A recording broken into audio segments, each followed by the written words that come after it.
সন্ধ্যায় আমরা দেখতে পেলাম যে ৫ই আগস্টের পট পরিবর্তনের পরে যে তরুণদেরকে ব্যাপকভাবে আমরা দেখতে পাচ্ছি যে রাজনীতি নিয়ে কথা বলতে। তারা দলগুলো নিয়ে কথা বলছে। তারা মুক্তিযুদ্ধ ইতিহাস নিয়ে কথা বলছে, মুক্তিযুদ্ধ নিয়ে কথা বলছে। আবার কেউ ২৪ কে মুক্তিযুদ্ধের উপরে স্থান দিচ্ছেন, ৭১ এর উপরে স্থান দিচ্ছেন। তো এখানে দেখা যাচ্ছে এই তরুণরা ব্যাপকভাবে হয়তো মুক্তিযুদ্ধের ইতিহাস সম্পর্কে সচেতন কিনা সেটা অনেকে প্রশ্ন তুলছেন। বা আওয়ামী লীগের ভূমিকা সম্পর্কে সচেতন কিনা সেটা নিয়েও প্রশ্ন তুলছেন।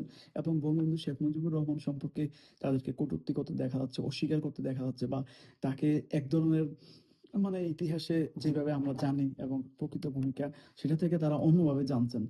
এটা কি একটা দূরত্ব তৈরি হয়েছে নাকি এই যে তরুণদের সাথে আওয়ামী লীগের সাথে? আপনি কি মনে করেন? আসলে খুবই গুরুত্বপূর্ণ একটা কোশ্চেন নূর ভাই। আসলে তরুণদের তরুণদেরকে বাদ দিয়ে বাংলাদেশ কল্পনা করা যায় না। কারণ এখন বাংলাদেশে যে ৩০% উপর ভোটার তারা তরুণ। সো যেই বর্তমানে যে জুলাই আগস্টে যে ঘটনা দেখলাম, এখানে অনেক তরুণকে আমি দেখেছি যারা ইতিহাস সম্পর্কে জানে না, যারা ভুল ইতিহাস জেনে একটা গোষ্ঠীর দ্বারা বিভ্রান্ত হয়ে বিভিন্ন ধরনের কর্মকাণ্ডে সংগঠিত করেছিল বা অংশগ্রহণ করেছিল। এই তরুণদেরকে আমরা ইতিহাস বা বাংলাদেশের ঐতিহ্য জানাতে ব্যর্থ হয়েছি। সেক্ষেত্রে বাংলাদেশ আওয়ামী লীগ মুক্তিযুদ্ধের বড় স্টেক হোল্ডার হিসেবে বাংলাদেশ আওয়ামী লীগেরও এখানে দায়িত্ব রয়েছে। সেক্ষেত্রে আমার কাছে মনে হয় আমরা তরুণদেরকে সঠিক ইতিহাস জানাতে ব্যর্থ হয়েছি। আর অপরদিকে যে মুক্তিযুদ্ধ বিরোধী যে শক্তি, যারা ১৯৭১ সালে পরাজিত শক্তি, তারা কিন্তু আপনি যদি দেখেন তরুণদেরকে বিভিন্নভাবে মিথ্যা বা ভুল তথ্য দিয়ে তারা আকৃষ্ট করতে পেরেছে। সেক্ষেত্রে আমাদের দায় আছে আমরা মুক্তিযুদ্ধ সপক্ষে যেই শক্তিগুলো রয়েছে, বাংলাদেশে যে গণতান্ত্রিক দল রয়েছে, সবাইকে বা এই তরুণদেরকে সামনে আনতে হবে, তরুণদেরকে সঠিক ইতিহাস তুলে ধরতে হবে, তরুণদেরকে দলের ভিতরে পার্টিসিপেশন আরো বাড়াতে হবে, রাষ্ট্রীয় কার্যক্রমে আরো বাড়াতে হবে। সেক্ষেত্রে আমার কাছে মনে হয় আওয়ামী লীগকে এখানে লিডিং রোল পালন করতে হবে নির্বাই।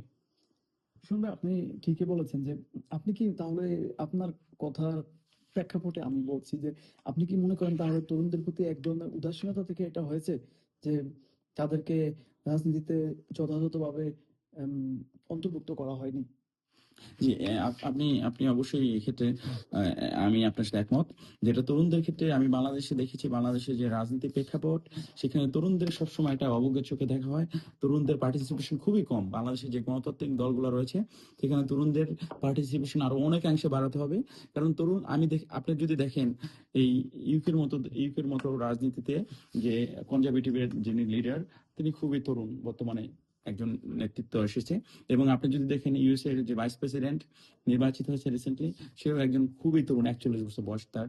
সো বাংলাদেশ বিশ্বের সর্বোচ্চ একটা দেশ যে ইউএসএ, সেখানে যদি ৪১ বছরের একজন মানুষ তার দেশের ভাইস প্রেসিডেন্ট হতে পারে, সেখানে বাংলাদেশে কেন নয়? তরুণদের ক্ষমতা ছেড়ে দিতে হবে, তরুণদের সামনে এগিয়ে আনতে হবে। এই বাংলাদেশ আওয়ামী লীগে হাজারো তরুণ রয়েছে যাদের যাদের যোগ্যতা রয়েছে, যারা বঙ্গবন্ধুর আদর্শ জানে, যারা শেখ হাসিনার আদর্শ বুঝে, যারা আওয়ামী পরিবারের। সেক্ষেত্রে আমাদেরকে তাদের পথ সুগম করে দিতে হবে, তাদের ওয়েলকাম করতে হবে, তাদেরকে বেছে বেছে এনে আওয়ামী লীগে বসাতে হবে। তারা আওয়ামী লীগ করে ভালোবাসার জন্য, আদর্শের জন্য, তারা কোনো টাকা পয়সা চায় না। তো আমাদের ওই ধরনের নেতৃত্বকে সামনে আনতে হবে। হ্যাঁ, ভাই আমি একটু আপনার সাথে একটু অ্যানালিটিক্যাল বিষয়ে অবতারণা করব এখানে। যে বাংলাদেশ আওয়ামী লীগ কিন্তু গত ১৫ বছর ক্ষমতায় ছিল এবং ইতিহাসের অনেক বিষয়টা উপস্থাপন করতে চেয়েছিল তাদের মতে যে আওয়ামী লীগ যে সঠিকভাবে হয়তো যে আওয়ামী লীগ যে লিডিং রোল পালন করেছে, একক দল হিসেবে স্বাধীনতার নেতৃত্ব দিয়েছে। যে অন্যরাও ছিল, আপামর জনসাধারণ ছিল কিন্তু আওয়ামী লীগের নেতৃত্বে এবং বঙ্গবন্ধু শেখ মুজিবুর রহমানের এম এক নায়কের একটি যে ভূমিকা, যে তিনি মহানায়ক ছিলেন স্বাধীনতা যুদ্ধে সেটি। কিন্তু তারপরে এই তরুণরা যারা এই বই পড়েছে, তাদের মধ্যে আমি দেখতে পেলাম যে ইতিহাস সম্পর্কে ব্যাপক মিসইনফরমেশন, ডিসইনফরমেশন তারা জানে। এবং আমরা জানি যে আজকালকে ইউটিউবের মাধ্যমে বইয়ে যারা পড়ে সেটাকে সম্পূর্ণ পরিবর্তন করে দেওয়া যায় একজনের মতবাদ ইউটিউবের মাধ্যমে wrong information, misinformation, disinformation ইয়ে করে। তো আপনি কি মনে করেন যে এই তরুণরা যে আমি দেখতে পেলাম আপনি অবশ্যই তাদের ইয়ে পারবেন, তারা বঙ্গবন্ধুকে তারা বলতেছে খুনি স্বৈরাচার এবং বঙ্গবন্ধুকে ভারতের দালাল বলতেছে তারা।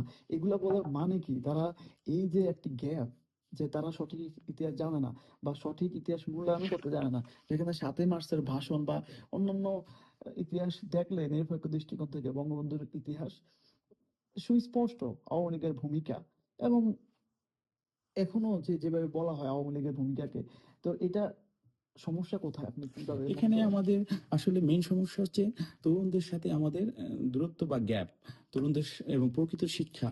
আমরা যদি দেখি বিগত বিগত অনেক দিন যাবতেই আমাদের শিক্ষার প্রকৃত শিক্ষা যেটা তরুণদের ভিতরে, ওই প্রকৃত শিক্ষার অভাব রয়েছে। তরুণদের ভিতরে মুক্তিযুদ্ধের যে চেতনার কথা বলছেন, বঙ্গবন্ধুর কথা বলছেন, সেইটা আমরা সুন্দরভাবে পৌঁছাতে পারিনি, বা বাংলাদেশের যে সঠিক ইতিহাস সেটাও তাদের ভিতরে আমরা তুলে ধরতে পারিনি। এই ক্ষেত্রে আমাদের অনেক ভুল রয়েছে, বা আমাদের শিক্ষা কার্যক্রমের ভুল রয়েছে। যদি তরুণরা যদি সঠিক ইতিহাস জানাতে পারি, তাহলে তরুণরা অবশ্যই বাংলাদেশের যে সঠিক ইতিহাস, এটা প্রতিটা তরুণে চায় তার দেশের সঠিক ইতিহাস জানতে, পড়তে। কিন্তু এক্ষেত্রে আমাদের যেই বিরোধী শক্তি বা মুক্তিযুদ্ধের বিরোধী শক্তি, তারা এই সুযোগটা নিয়েছে। আমরা যখন ও ক্ষেত্রে ব্যর্থ হয়েছি, তারা এই সুযোগটা নিয়ে তারা এই বিকৃত ইতিহাস তরুণদের মাঝে দিয়েছে, এবং তরুণরা ওটা কোমলমতি শিশু তরুণ, তারা এটা নিয়েছে।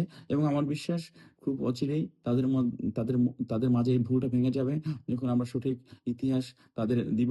এবং তাদেরকে আমার একটা বিশ্বাস, তাদেরকে আমরা প্রেশার করে না, তাদেরকে আমরা শিক্ষিত করে, কারণ তারা এই গ্লোবাল ভিলেজে বসবাস করছে, তারা অনেক connected with other parts of the world.